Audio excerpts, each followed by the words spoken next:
Oh, it won't. It won't. Not word for word, no. Uh-uh. Uh-huh. Yeah.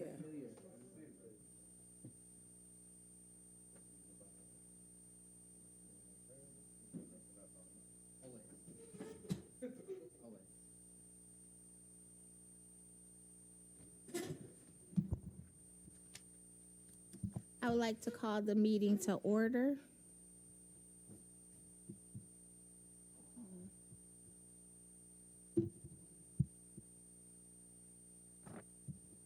Roll call. Commissioner Burrows. Garrett. Killian. Present. Payne.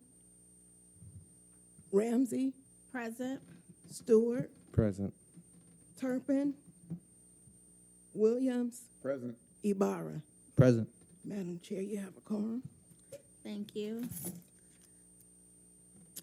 Authorization to excuse commissioners. I move to excuse Commissioner Garrett, Commissioner Payne, and Commissioner Turpin. Support. It's been moved and supported. Roll call. Killian. Yes. Ramsey. Yes. Stewart. Yes. Williams. Yes. Ibarra. Yes. Burrows. Yes. 6-0. Thank you. Approval of the minutes for our December 15th, 2022 meeting. So moved. Support. It's been moved and supported. Roll call. Who supported? Williams. Thank you. Commissioner Killian. Yes. Ramsey. Abstain. Stewart. Yes. Williams. Yes. Ibarra. Yes. Burrows. Yes. It's 5-1.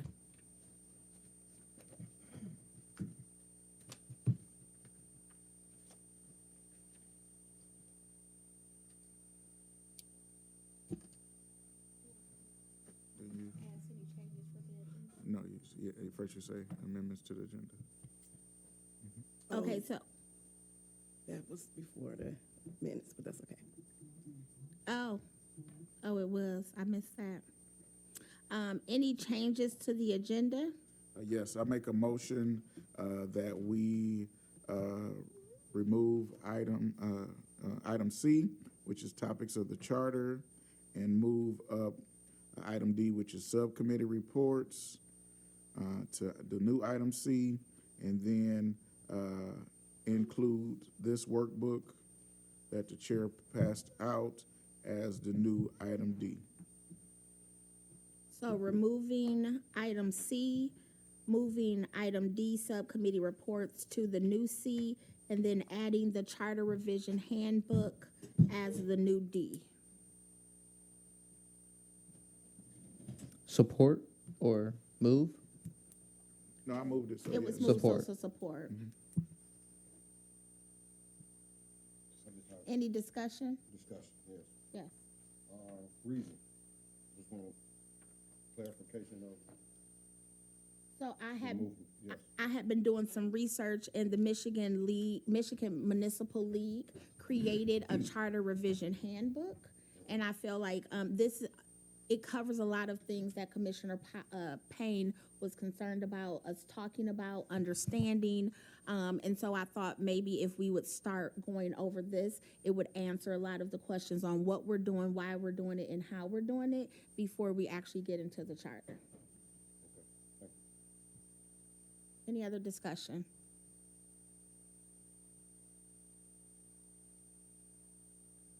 If no more discussion, roll call? Commissioner Ramsey. Yes. Stewart. Yes. Turpin.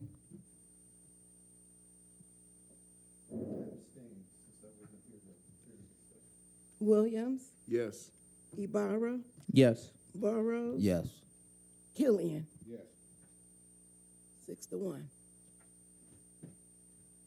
All right, so agenda item B is the history of the charter. And so we know that the city of Pontiac charter was created in 1982. There has not been a full revision of the charter since then, although there have been some amendments and revisions done based on council and the clerk, correct? So there's been amendments done that went through the council and then were voted on the people. For example, minimum manning was changed, but that was a vote on the people. So they've taken individual amendment items and added it to the ballot, and then the people voted on it, and that became part of the charter. But the charter as a whole has not been amended. Thank you.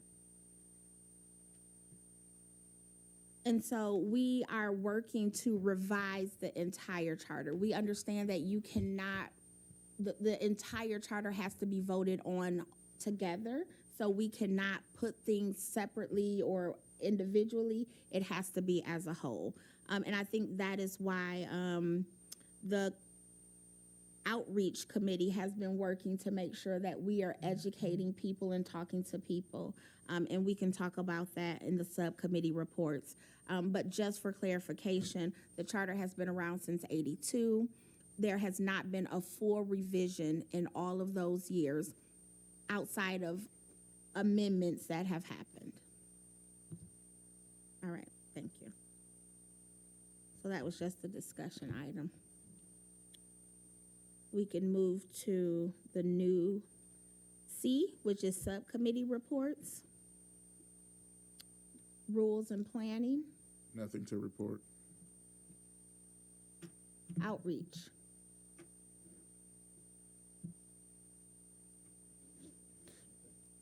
Ms. Killian, if I may?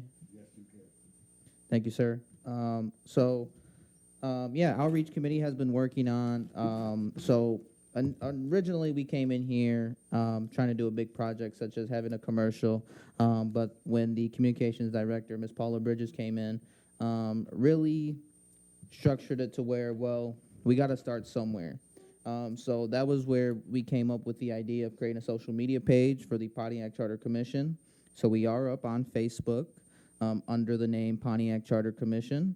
Hopefully we would use that platform to engage with the community, let them know when we'll be meeting, any updates we can inform about the charter.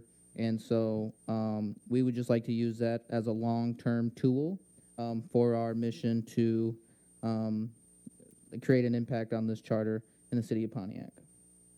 Thank you. Any discussion?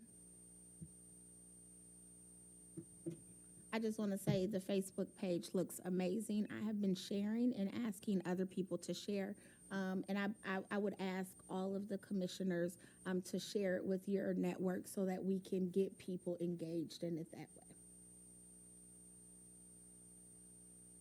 All right, personnel Nothing to report. and research. Nothing to report at this time as well, but we will be getting started soon. All right, thank you. All right, we will move to the new item D, which is the Charter Revision Handbook. So the Michigan Municipal League created a Charter Revision Handbook. The handbook is very extensive, and it covers cities and villages. So everything that you see in front of you will cover general and cities. I wanted to go over this in detail, so it might take a couple of meetings. I know that Commissioner Payne, this was something that she was very interested in learning about. Why are we doing this, what our power is, what our scope of work should be, and all of that is covered in here. I also gave one to the clerk so that she can put it on with the documents online. Thank you. All right. So we're going to start on page 8. And it is the structure of local government. So it talks about the different types of government that we have in the city. So the first one would be villages, which we are not. The second one would be city. And it says, a city being withdrawn from the township must perform the basic state-required duties as well as its own services. In addition to being responsible for assessing property and collecting taxes for county and school purposes, the city also becomes solely responsible for registration of voters and conduct of all elections within its boundaries. The greater independence of the city in maintaining local regulations and functions and state-imposed duties is one integrated unit, accounts for the creation of many small cities in Michigan during recent decades. All right. So then it goes on to talk about home rule charter, which we all received that when we started talking about the charter and what we are responsible for and what the Constitution of the state of Michigan is. Sorry.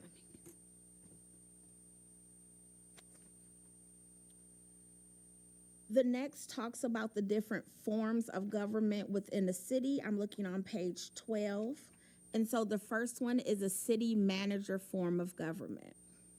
It shows a chart of, I don't know what this, I want to call it a flow chart. Okay, a flow chart with the top individuals being the voters, and then it would be a mayor council person, and this would be a council person who has the most votes would act as mayor, but they would not have any more power than any of the other council. Then the city manager would report to the council. Public Works, Fire, Utilities, Parks and Rec would also report to the manager, and the manager would report to the council. Any questions about the city manager form? The first couple of sentences for the city manager form says, among Michigan's home rule cities, more than 175 use the city manager form, in which the elected council appoints a professionally trained and experienced manager to administer the day-to-day operations of the city and to make recommendations to the council. The council makes all policy decisions, including review, revision, and final approval of the proposed annual budget. The council may dismiss the manager, sometimes called a city administrator or superintendent, if duties are not being performed satisfactorily. The next form of government is a strong mayor form of government. It says the strong mayor form is most often found in larger cities where the directly elected mayor, who is not a member of the governing body, so is not a part of council, appoints and removes the key administrative office officials, those who by charter report directly to and assist the mayor. Often has a variation of veto power over council decisions, is usually salaried and expected to devote full time to mayor duties. Once again, the flow chart shows the voters is over the mayor and the council. The mayor is over finance, police, fire, public works, utilities, parks. The council is over the clerk. The weak mayor form is found generally in smaller cities and villages. The mayor or president is a member of the governing body, chair council meetings, and normally is the municipality's chief policy and ceremonial official by virtue of the position of mayor, rather than any specific authority extending beyond that of the council members. So, it seemed like the weak mayor form is also close to the city manager. Yeah, but they don't have a city manager.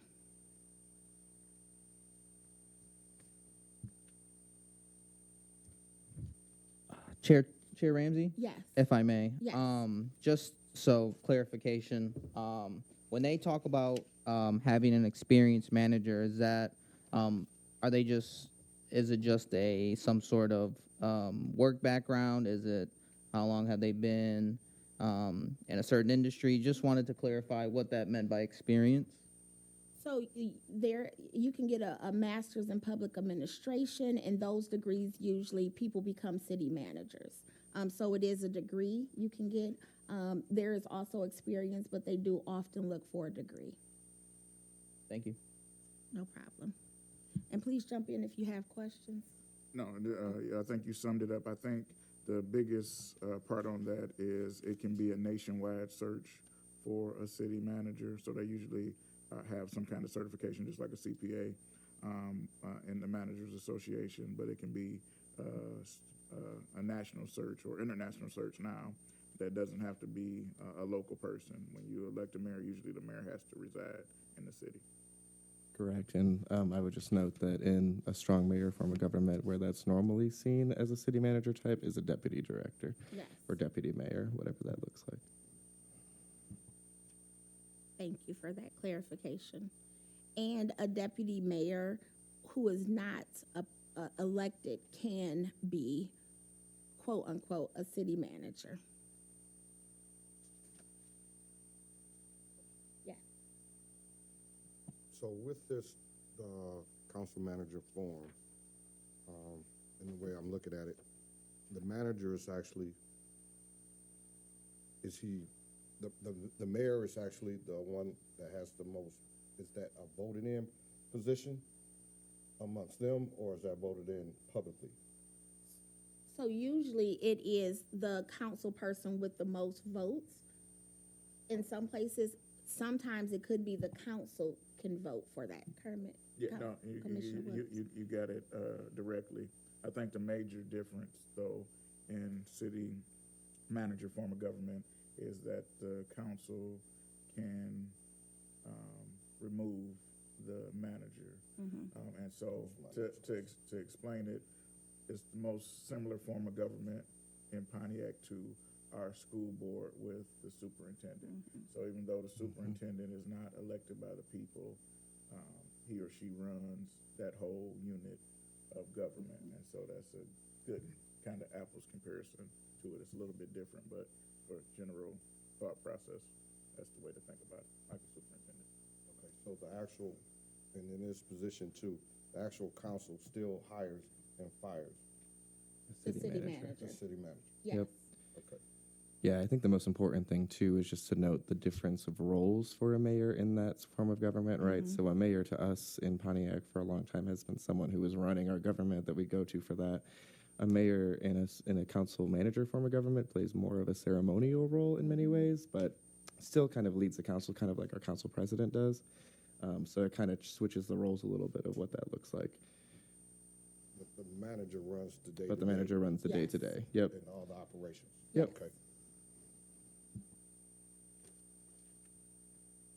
I feel like we're getting stuff accomplished. I'm very excited over here. I also had another question. Will, Go ahead. you said this was presented to the clerk to be on the site. Yes. Will people be able to get these charts as we have them? Yes, I gave her a full packet. They would have to print it off, but everything will be available to them. All right. All right. Okay, so then it goes over the oldest and newest municipalities in the city, smallest to biggest. If we look on page 21, it talks about the role of the Charter Commission overview. The purpose and role of the Charter Commission officially is to prepare the first or to revise the charter for your city or village so that you may bring it up to date and make it current with current kinds of issues that your community may be dealing with. Over time, communities change, issues change, needs change. As a consequence, your charter may need to be revised, depending upon the kinds of issues that surface in your community. It is your job to gather the ideas and information from people in your community and to put a charter together and to present it to the citizens for a vote.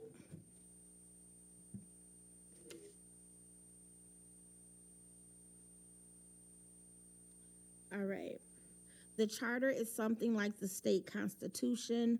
A particular interest group which is able to concrete in the new documents its values, its point of view, or its preferences will be advantaged for several decades. Chances are that charter will be in place for some time. It's not easily repealed, and the community is going to have to abide by its provisions. Thus, getting a particular position implemented in a state constitution or city charter has a long-lasting value. So the challenge is to try to strike a balance between what the community does agree upon and what it does not agree upon. To the extent to which people are articulate may cause you to get a warped sense of what people in the community want. One of your first tasks is to sort out the values and then determine what the community agrees upon and what it does not agree upon in terms of what the community wants.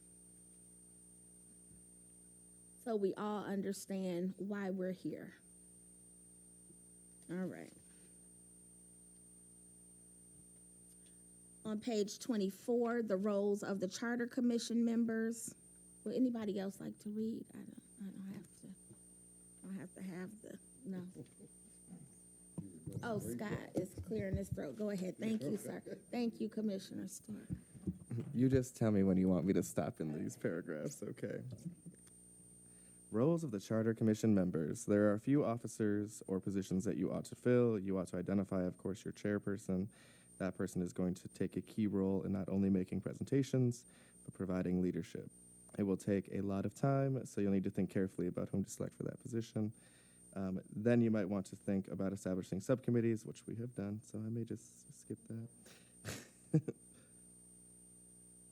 Setting up a schedule. Yeah, that's perfect. Cool.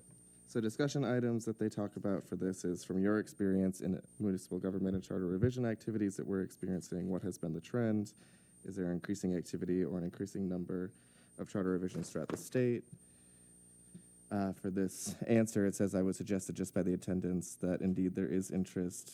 I think, going off script for a minute, obviously we know that places like Detroit have done this. I know that Clawson is currently looking at theirs in full, so there is interest and differences, particularly in communities like ours in Pontiac, that has changed quite a bit.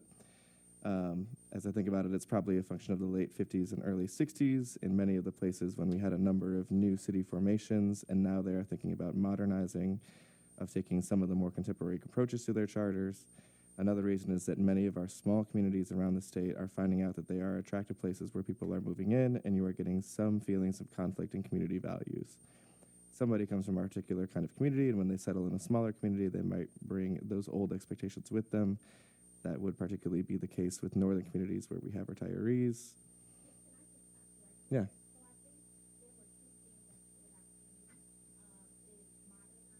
Yep.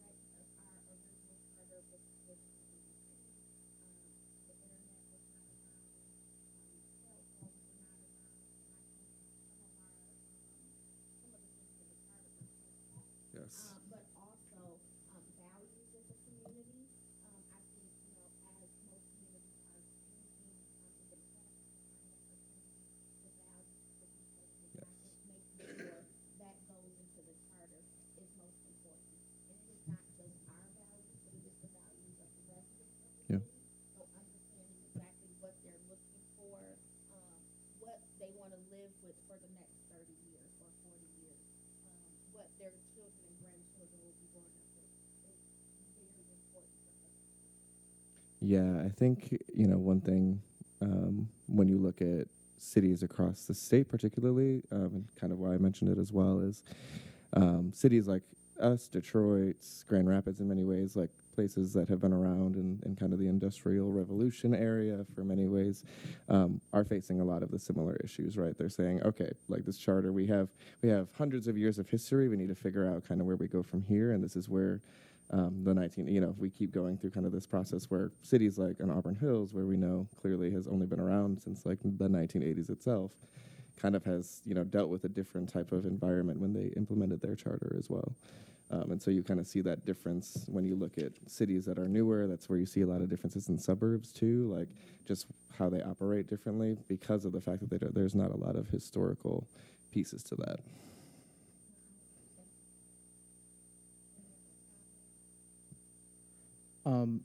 Chair Ramsey, I just would also like to point out one of the statements in here where it says, many of our small communities around the state are finding out that they are attractive places where people are moving in, and you are getting some feelings of conflict in the community values. And I think that just goes back to just, Pontiac having a wishy-washy feeling outside of the community. I would say I've heard people say, I've heard bad things said about Pontiac, but I've also heard people in Pontiac say, like, I love your downtown, I love what you guys are doing. But I think when businesses are looking at, are thinking how pretty Pontiac is, I don't think they understand, our community in general, just our individuals. Once the businesses do arrive in Pontiac, I think that they surely need to focus on what's around, on what their surroundings are, so to speak. Although people do see people do see the potential in Pontiac, but potential can't go any further unless we take care of our individuals as well. So.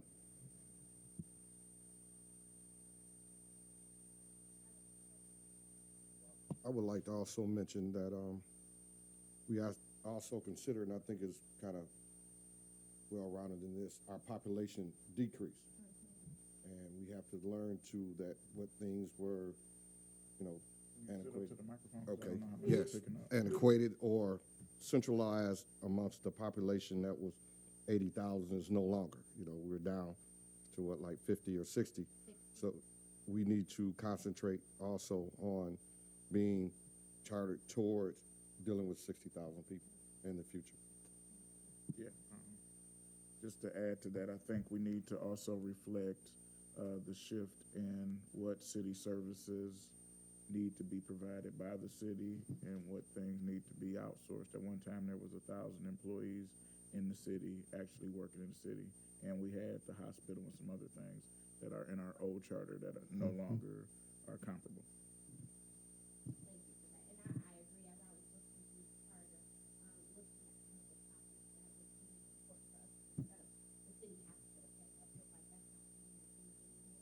Mm-hmm.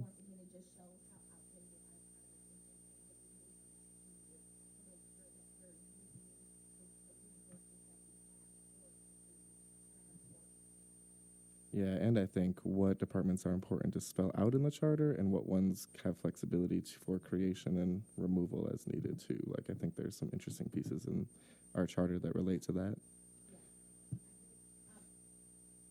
The other thing is the who does what, right? Because we have people come to city council and talk to the council as if they're responsible for some of the things that the mayor is responsible for, or vice versa. So people understanding what the legislative body is responsible for, what they're not responsible for, and making sure that people know, who to talk to. Yeah, I found a couple areas of like confused clarity there, Yes. even I think in our charter. That could be beefed up for sure. Yes. If we look at page 48, it has some guiding principles of some things that we might want to focus on. Ooh. Love this. I think this is really good for a research committee particularly. Yes. So once again, a couple of the things that I'm just going to call out is the structure of government. Do we want to continue with a strong mayor form? Do we want a city manager form? The number of districts that we have. Do we want 7 districts? Do we want 5 and 2 at large? Do we want 5 and 1? What does that look like? Replacing the attendance of city council, because I know there were a couple of years ago when Councilman George Williams was missing meetings, and so it happened. Just say a council person was missing meetings. Okay, I'm sorry. A council person was missing. Can you strike that, too? Yeah, we'll Strike that. A council person was missing meetings, and then it was, should he be removed because he was missing meetings? And how many meetings can you miss before you are removed? We have had a council person pass away in office, and it was up to the council to replace that person. In some cities, it is the next highest go-getter. So are we looking at doing that as well? We do nonpartisan races. We have districts. Do we want to do any at large? You have to live in the city for a year, a full calendar year, before you can run for anything. Is that okay? So these are some of the things that were talked about and changed with the last revision that didn't get approved, that people are asking questions for now. There could be other things that we can also discuss and talk about, but those were some of the things that stood out to me. Yeah, I think section B is what stood out to me. Effective government and accountability, moving that portion in. Our charter that currently there speaks to the best angels of government. If government is working very effectively, then it's fine. But if anybody is running rogue, it doesn't speak to that at all. So just putting that piece in, I think, would be helpful. Yes, and I think on my end, I think about things like commissions that are important to clarify roles for in many ways. So I think about challenges we had with particularly the election commission and how that's structured. Like, how do we really, I think what was in there was like basics of what is an election commission. But I think to your point, Kermit, it's like if government is working great, this should be a great format, but we've found that may not be. And so how do we beef that up and do things that are, I think, in many ways are responsive and allow the citizens to also have a role in some of these pieces. So the election commission, for example, has nobody that's elected, right? It's all appointed folks. And so how do you kind of bring in some other aspects? I think about just like citizen voice in a lot of this as well that I think is important and brings accountability to different areas. And speaking of boards and commissions, a lot of them have, I'm saying outsourced, but I don't think they've been outsourced, but they don't have the rules and accountability built in. So they don't have they might have open meetings, but we don't know. The meetings aren't televised so that people can keep up with it. I'm thinking of the housing commission that is not held in city hall. The planning commission is, there are some commissions or boards that it's open to the public, it's televised, there's some accountability with it, but there are a couple of them that are not. And I think either we're going to put them all under the preview of the city or not. I don't think having some of them and not having some of them works good for residents. I think some of the priorities too, I think when you mentioned like the housing commission, like at some level understanding the history of why that has moved out and then kind of how we kind of operate that within our city context, is that like, are there certain values, when we talk about community values right now, are there certain values and things that we need to make sure are included in this? Like, as I talked about departments before, like, does it make sense to really spell out some of that in here that are important for what we know will be important for the next 30 years, right? Like, there may be some things like that, but we have to really assess and figure out what that looks like too. No, I agree. Thank you.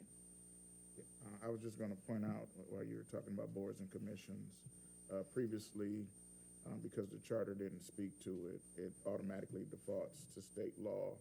And so there was a point where there were people that were serving on the planning commission that did not get reconfirmed by the council, but still said, because the advice to the executive from the outsourced city attorney was that as long as you don't put up a nomination for a new person, they can sit indefinitely. And so a lot of those people sat for almost 2 to 3 years without a confirmation. And so a new charter may need to speak to that, but that also talks about the checks and balances of the form of government. And I think having that real discussion on what that looks like, because to the outside people, good government is government that flows kind of collectively. But inside, it's checks and balances. So it's much like Congress versus being like what they see in Auburn Hills. Because when I was on council, a lot of people compared us to other cities that had a different form of government and said, well, why in certain instances does the council go against whatever the mayor? And a lot of that defaults to the kind of government that's actually set up. Yeah. And so just having that discussion so people know that conflict is not necessarily bad government. Now, a decorum piece needs to be added also, because I don't think all of the time we use the best decorum. But I think that the general function of government needs to be expressed and talked about if that's what we want going forward. Thank you. Go ahead. I was just gonna say, I think there's also like, no, I think it's just like I was thinking about like the amount of time we also put in our city council. Like I think about a city, and we are a smaller city still, so there is like an amount of time that this is almost like a full-time job for a city council person, but we pay you all like $5 as city council. And so like just thinking about how we just like, if you want equal in checks and balances, like how do you build a structure where there's equal power? And right now I don't feel there is an equal power in many ways. Like while there is, so I just think, again, thinking about that kind of value about like, you can only build strong checks and balances if you have the structure in place to have real checks and balances. Right. And that's where I think a lot of challenges that I saw was like this true like kind of lack of power in many ways on both sides that makes it equal checks. So. No, I appreciate that. And to go to that, on, I believe it is 2D, talks about the council. And so it's 2 years versus 4 years. It's staggered or not staggered, because right now, we saw last year, we had a whole new council. And a whole new mayor. So there's no historical knowledge outside of Attorney Sharp, who is amazing. But what does that look like in a city where there's no historical knowledge being kept? And I think Councilman Williams at the time and Councilman Waterman onboarded the new council and gave them information. But once again, it's all new people. So it's staggering even, is that a thing? Qualifications, duties and compensation. So we know that other cities have full-time council people. Is that something we're looking for? And I know we talk about being a small city, but we are rebuilding, right? And we're hoping that our population increase.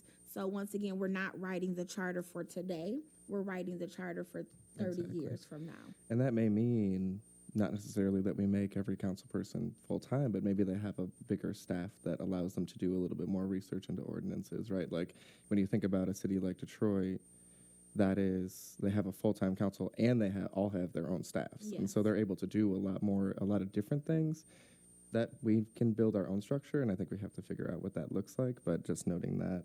I also like the provisions in here related to dispute resolution and public peace in many ways, lots of things like that. So just thinking about those pieces, I think that Kermit mentioned will be important as well. And I don't see it in here. Oh, I do. 3 on page 50, new ideas, Yes. ombudsman. Like that's my hope, dream, Yes. is to have that, because there are times where people don't feel like government is working for them at all, Yep. council or mayor. So who do you go to? Who's the third Yes. party who is going to look out for the best interest of the residents and not take any sides? Yep. So I think that's very important to add. Add. Yeah, or like I think in Detroit, that's like an inspector general or something like that, depending on the role, just for more naming purposes. Yes. I don't never know what ombudsman has. I'm like, what a just weird term that we've adopted Just be forever. trying to say it right.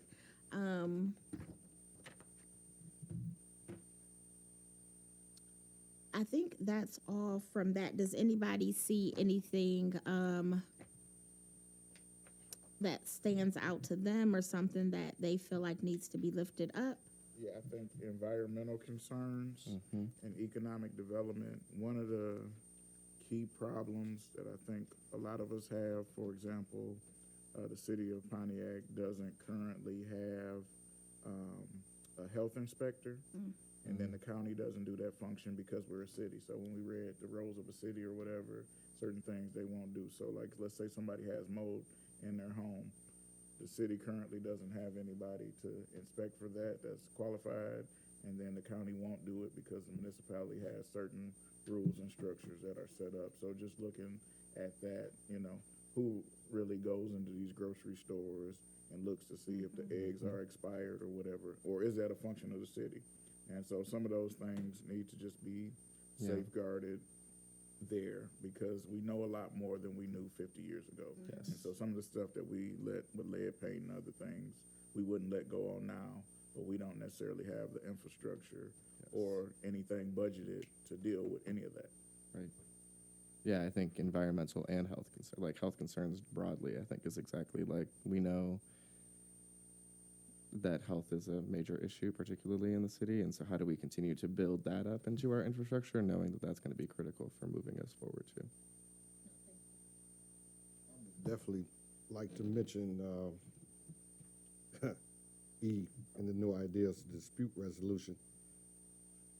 I think our current situation in our city, I believe a lot of our citizens don't have the opportunity or know who to dispute with. Like you were saying earlier, they come talk about the mayor to council and vice versa. So I think we need to really put something in there that allows them to really have transparency and a key to being able to really get their problem as much as possible solved. 'Cause, I think the city currently really lacks that type of situation. Thank you. And one last thing for me is B, citizen involvement. There used to be the Citizens District Council that actually had a say in a lot of budget items for the city that was disbanded because of the emergency manager, right? So when the city moved its block grant money, because according to the federal law, I think it was 1960 or something, that created block grant money, we had to set up citizens district councils. And so when they moved that out to the county, the emergency manager at the time disbanded all CDCs. We kept our CDC in District 7, even though a lot of them changed their name, so they became community groups. But the authority that's set up by the federal government is through citizen district councils. And one of their major focus was to determine the block grant money that came from census tracts that were actually used. So the money that can be used for sidewalks and other things like that used to come through the people. So each district had a council that was made up of people. And then out of that, 4 of those representatives went to the coordinating council. The coordinating council then voted on what their priorities was, sent it to the mayor and the city council, and then the mayor would say, yeah, I like these ideas, or I do not, and it would go to the council for a vote, and then the council would vote on those budget items, and that's how block grant ran. Now the process, because those are disbanded, is individual community groups come up to the council or the mayor and say, this is what we would like to use block grant for. The council, the mayor then puts it in their budget, and then the council votes on those things or amends whatever that is. But the citizens are taken out of that process in that way. And so I think it's important and vital to bring that back, especially if we are bringing back the block grants within the city. But even if it doesn't, I think having the different districts represent what they want that money to go to. I think right now I feel as a resident that things happen to me and not for me or with me when it comes to that block grant money. And I know how important sidewalks are, but I'm like, Pontiac has so much other stuff going on. And if they say one more thing about a sidewalk, but I know, but it's easy. It's easy. And a lot of residents who own their homes don't have money to replace their sidewalks. But I just think there's a need. I know that there used to be community groups who got funded from that.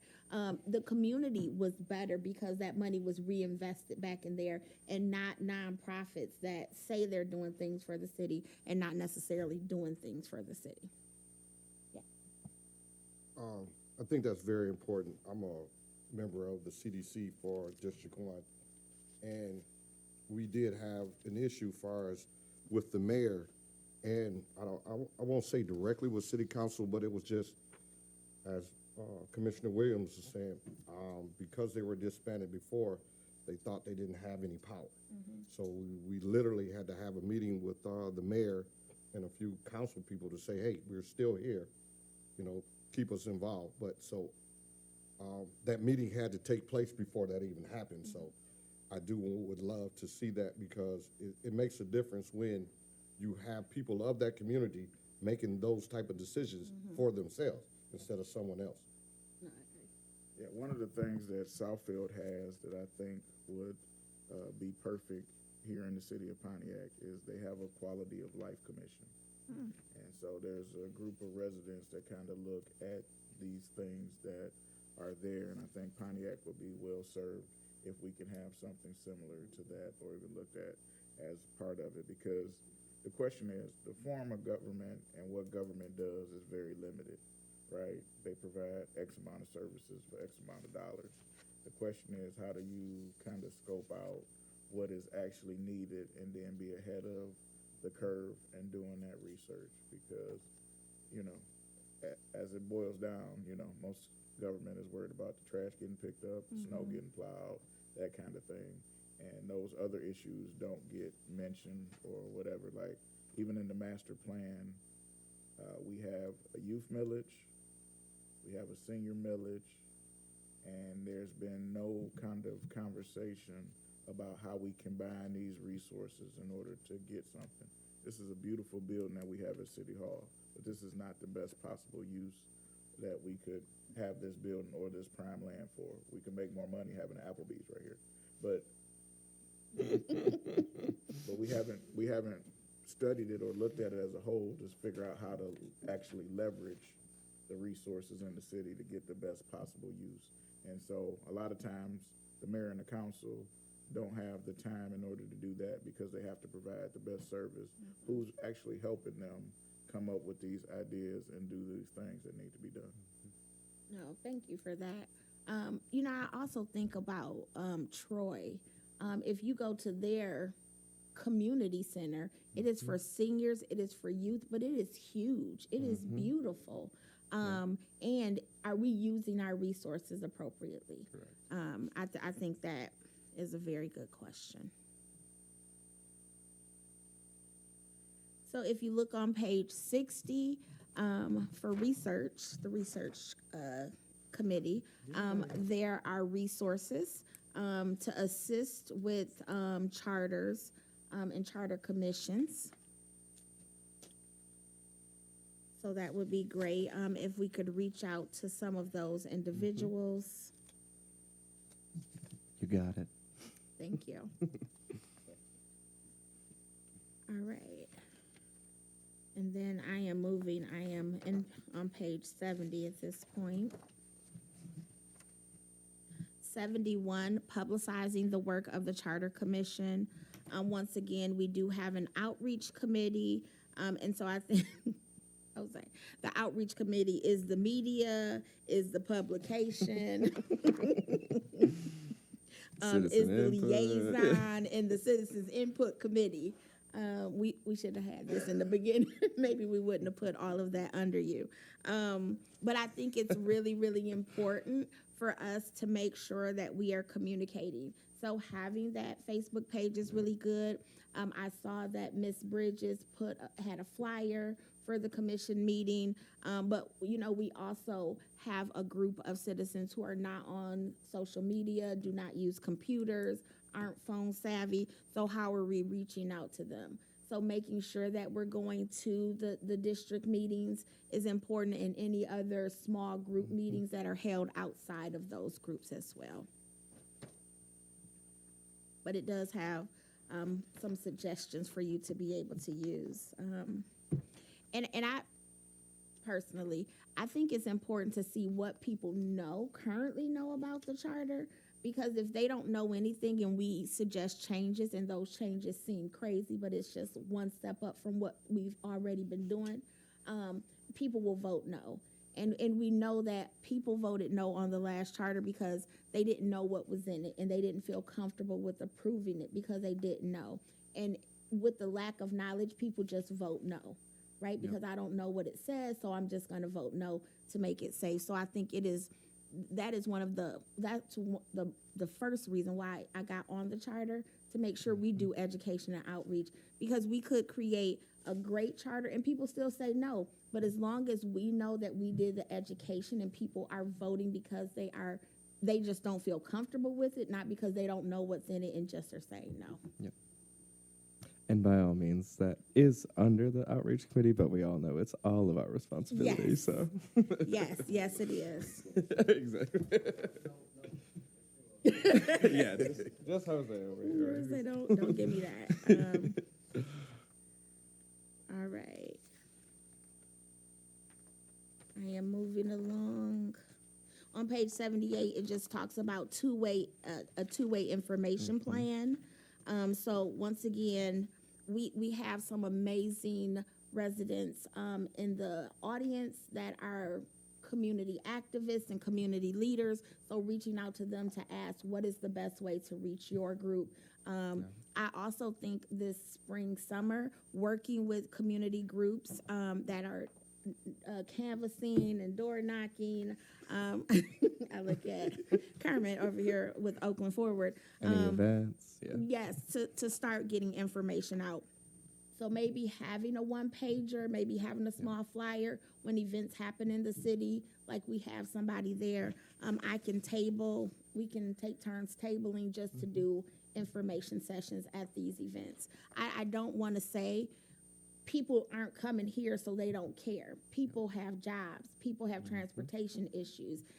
COVID is still out here. It's wintertime. So I don't want to put it on the citizens. It is our responsibility to make sure that we're communicating with the residents.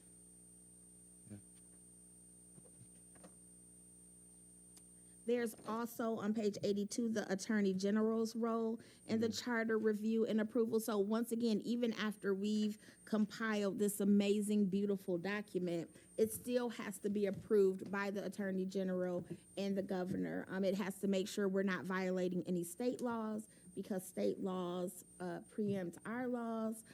So making sure that we are keeping, and I don't know, Commissioner Williams, do you have a relationship with the Attorney General? I don't, but we can reach out. So Yeah. one of the things is you have to submit a charter after it's done for form. The last charter was approved to form, and they were able to submit that.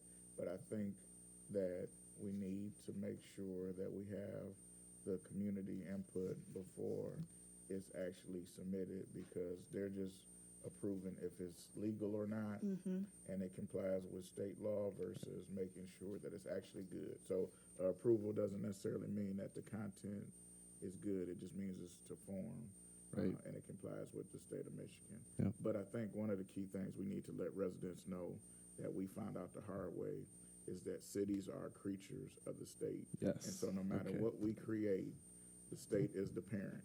Yep. And so when we went through emergency management, we ended up going to the Supreme Court, and the final ruling was at the end, the state is the parent, even though cities have these certain powers, but it's limited as the child of the state. And so a lot of residents will say, well, can you do X, Y, and Z? And then we need to figure out if it's going to be comparable. Like cities can't currently raise their own fees or taxes, so we couldn't implement a Pontiac gas tax. I'm not saying that's a good idea, but I'm just saying we couldn't implement one without state law being changed in some shape, form, or fashion. So I think being realistic with a framework to the citizens, and I think that was where Detroit Yes. made some missteps, is because what they were asking for may have been good, but it may have been in conflict with not only state things or other things that were there. So just being really clear as we're starting this framework, that may be a great idea, but it's not necessarily for a charter. And maybe this needs to be something that we actually try to put on a ballot statewide or something, and letting people know the difference. Because I think people oftentimes think the city has more power than it has, and that leads to frustration. And I think to that point, I think because the Attorney General has to approve it, because it has to go through this process, like I think what happened with Detroit was that there wasn't enough time at some point, like they had to rush a lot of things at the end. So I know that we've been, diligent in our process, but making sure that we have enough time for potential missteps or wrong things that we need to go back and change so that we have enough time to get this on the ballot as well. I think that's really critical. I agree. Because we go away after 3 years, so Yes. we don't get extensions. No. And hopefully we can get this done before Yes. that, but also making sure we're being very due diligent and we are including the public at every step. Yep. I agree, and then I think the timeliness of the election that we would have, we need to be mindful of. If we want the most citizen input, we need to be able to try to couple this with either a gubernatorial or a presidential election versus, and we may only have like one after that, maybe the gubernatorial, because I think we'll be up for our 3 years after that, or at least a municipal election at that time, because if we do a special election, then we're only going to get a subsection of the population, and I would rather us get everybody's input, Yes. good or bad, than getting a small section of people that are really focused, hyper-focused on the charter and getting it passed that way. Yep. Thank you. Any other comments on anything that we've discussed thus far? All right, I am going to ask that we stop on page 92 and revisit this again next month. I know that all of you just received this, so you can look it over. And then when we meet back up again next month, we can go over anything that may have been missed because y'all just got this, and then move forward and finish out this document. And then start actually looking at the charter and going over the sections that we reviewed. I can't remember what page it was on.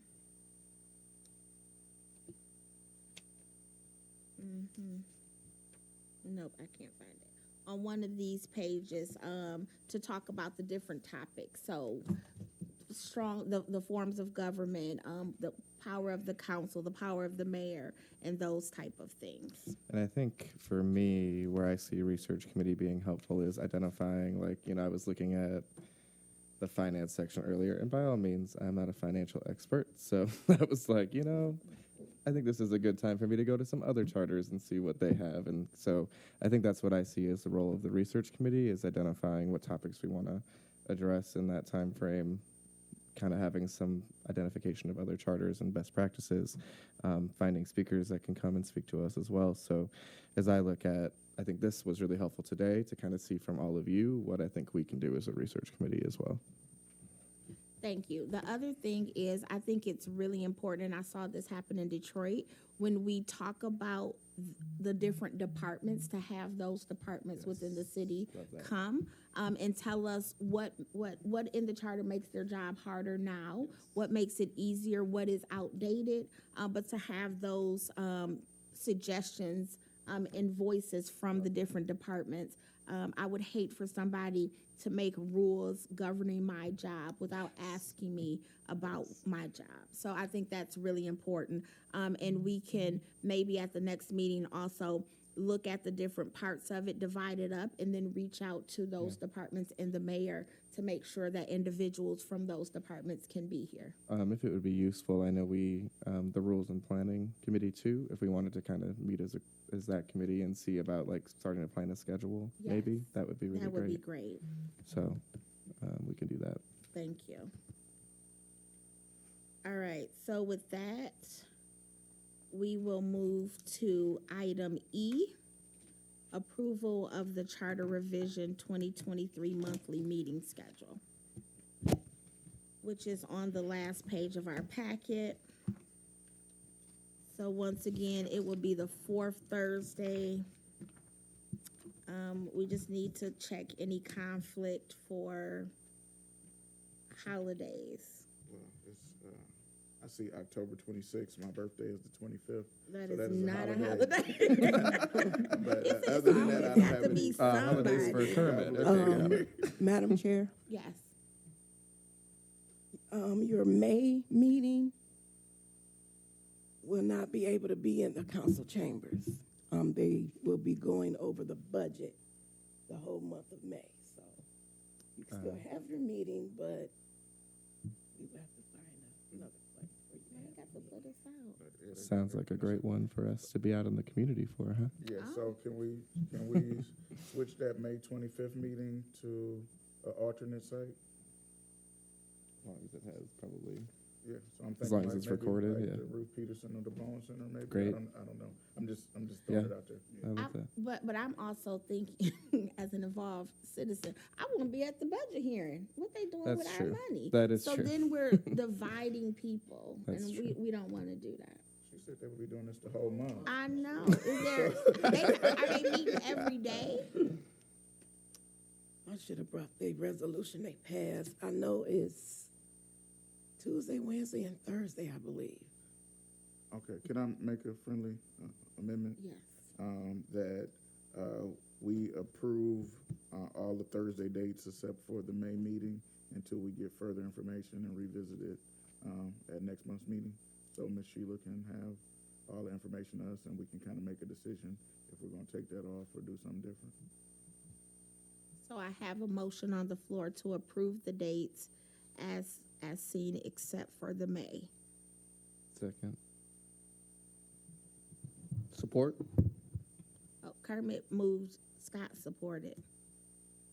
I need to use y'all names and say commissioners, but y'all know who I'm talking about. That's fine. Okay, call for the vote, please. Commissioner Ramsey, Yes. Stewart, Yes. Turpin, Williams, Yes. Ibarra, Yes. Burrows, Yes. Killian. No, I didn't forget you.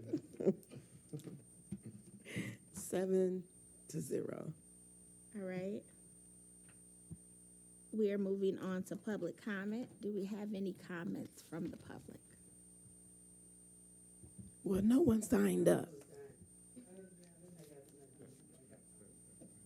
Okay. Please sign up.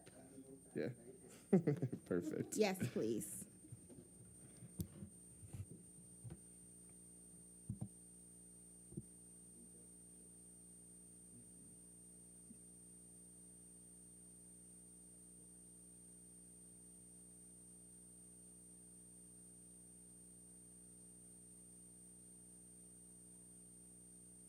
Hold on. You gotta turn the microphone on, Ms. Patterson, yes, ma'am. It should be a light on the top. When Yeah, it's there you red? go. Yeah. Okay. I have a current copy of the city charter, but I also know that there's been some additional ordinances added to it. How do I get those?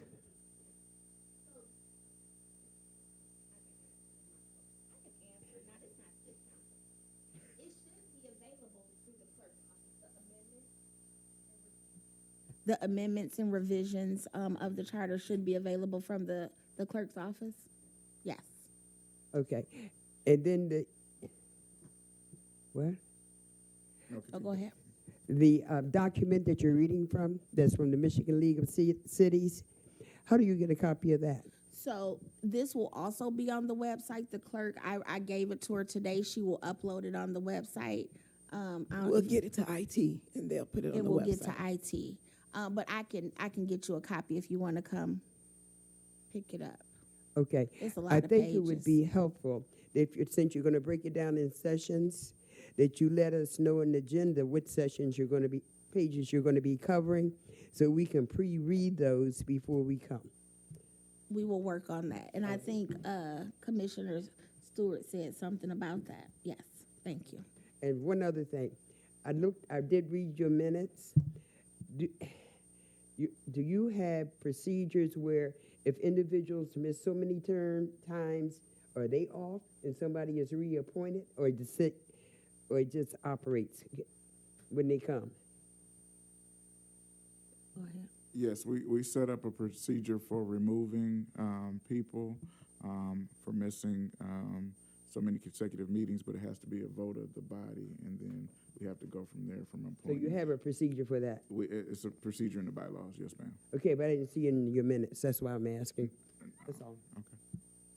And I do believe, just a note, if possible, I do believe it's also by if they're excused or unexcused. I think there is some process for that. Yes. So just noting. COVID is an excuse. I just want to say that. Okay, go ahead.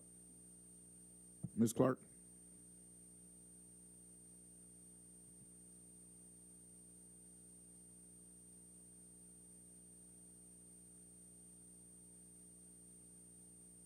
Yeah, my name is Darlene. Do we have a time limit on this situation? 3 minutes? My name is Darlene Clark, and I'm acting as a resident. So I've been a longstanding resident in the city of Pontiac all my life. My parents were builders inside of the city of Pontiac. The question that I have, is kind of a few of them, but one of them, is it possible in the beginning of your discussion to explain to the residents that is this a ordinance that's already in place and you're doing amendments to these ordinances, or are you changing it? Because based on your conversation you're having, you seem like you're talking into today and not for the growth of the city of Pontiac, which is kind of disturbing. The city of Pontiac is looking for growth. We're not looking to go backwards. So with that being said, the possibilities of what could be concerning growth will help the citizens of Pontiac to give them an initiative to say, okay, I understand. Lack of understanding is an excuse for not knowing. You can't be fault for that. That's one of my concerns. And another one of my concerns is that I understand the example of other cities is good. But for at this point, for the city of Pontiac, it is not. Let's us, as citizens and residents of Pontiac, form our own plateau. Let us start to be a leader instead of a follower.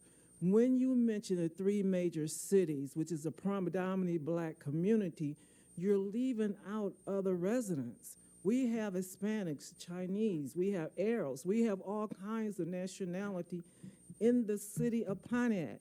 Let's stop doing what we've been doing. We are labeled as an all-black community, and that is not true. So as the city charter go into print, let the people say that we are open. We're open for growth. We open for racial, not discrimination. We're not going to fight each other. We're going to help each other to grow to a certain plateau. That's another one. And again, let's keep the word Flint, Detroit, and what's the other one you guys keep calling it? Auburn Hills. Auburn Hills grew off the back of Pontiac. Waterford grew off the back of Pontiac. Pontiac was so big. Let's not keep it that small, and that's what you guys are doing. So when you do this charter, please understand, we want our growth back that was taken from us. Thank you. Anyone else for public comment? All right.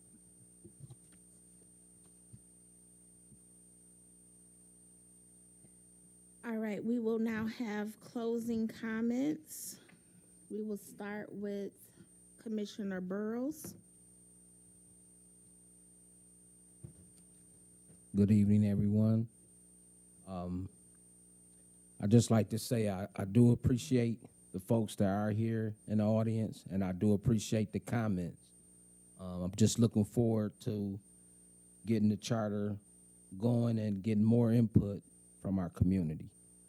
Have a good night. Thank you. Thank you. Commissioner Ibarra.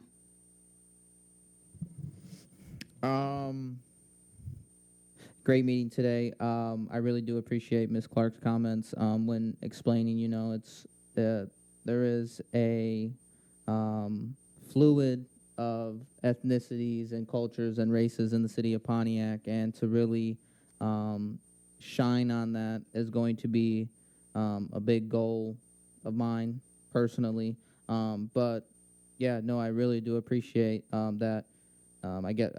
I guess it is getting more aware that, Pontiac is a multi-diverse multicultural city.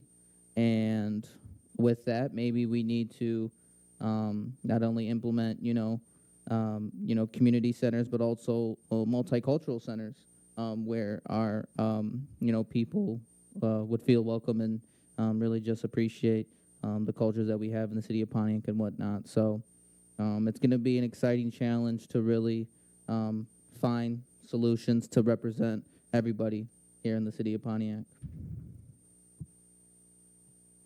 Thank you. Commissioner Stewart?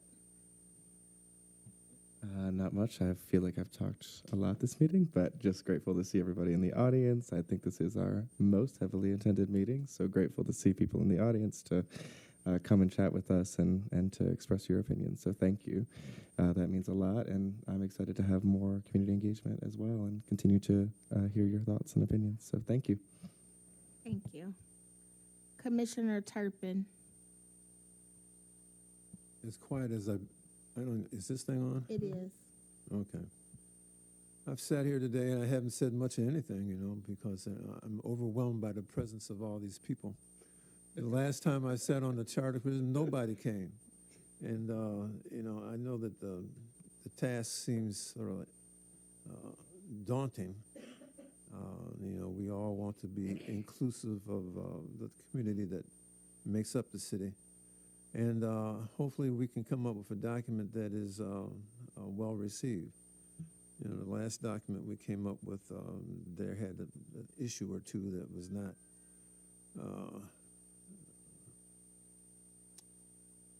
received well.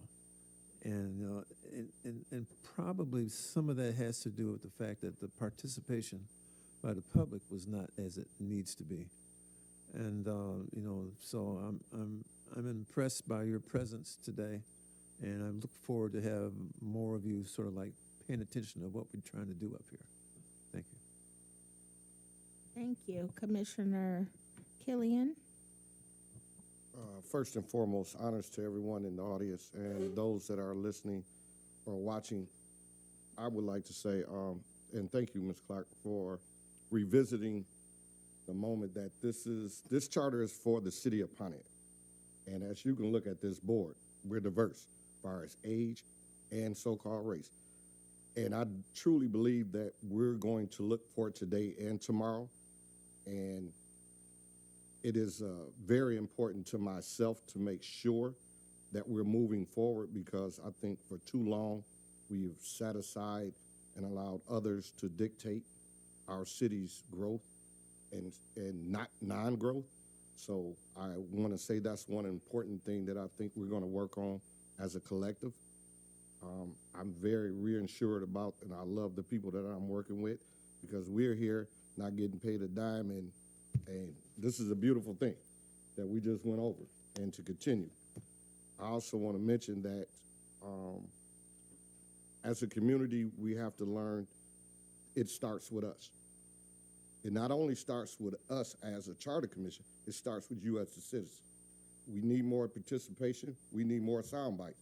We need more essence of, this is what we want. This charter is not just for me or anybody on this charter commission. It's for the city of Pontiac. And I want to make sure that that input is also placed amongst the citizens to give to us so we can perform our task. Thank you. Thank you for that. Commissioner Williams? Thank everybody for coming to the charter meeting. Thank you. I just want to reconfirm a lot of what was said. We appreciate the participation. I think the last charter did not pass, not because it was a bad document, but because people were not engaged. And so we are going to do everything in our power to meet people where they are, to have conversations with them. So if y'all think y'all going to a backpack giveaway and we there, that's how it's gonna be. If you're going to a Bowen Center meeting, we gonna be there too. We are just going to come and find people where they are and have conversations with them, because we know that if you don't understand, if you don't trust and believe what we're putting in this document, it's going to be voted down again. And we don't want that to happen, because there are so many room for improvements that we need, that we've seen with the last mayoral administration, with the current administration. We see the updates that need to happen. So I just want to thank everyone, and just know that we are going to continue to push the outreach and education of the charter. And thank you to my peers for allowing me to throw this like mini thesis on y'all at the last minute. But I have been doing some research, and I found it, and I said, this is exactly what we need. We will continue to go over it until we have talked about everything, and then we will talk about the charter. We will make sure that we have an agenda of, these are the things we're going to cover for these months. I would like some grace, because we may start talking about something and not finish, and it rolls over. I will also make sure to note that when we're talking about the different changes, if this would be a new ordinance or just an update to the one that is currently there, I think that is a great idea. So thank you. And thank you all for coming, and I hope everybody has a good night. Do you have anything, Deputy Clerk? No? Okay. So I call for an adjournment. Second. Roll call. Was that you? That was me. I was like, I knew I should have looked at you. Commissioner Stewart, Yes. Turpin, Williams, Yes. Ibarra, Yes. Burrows, Yes. Killian, Yes. Ramsey. No. Doing that again? I was just about to say that. So that's 6-1. Meeting adjourned at 7:18.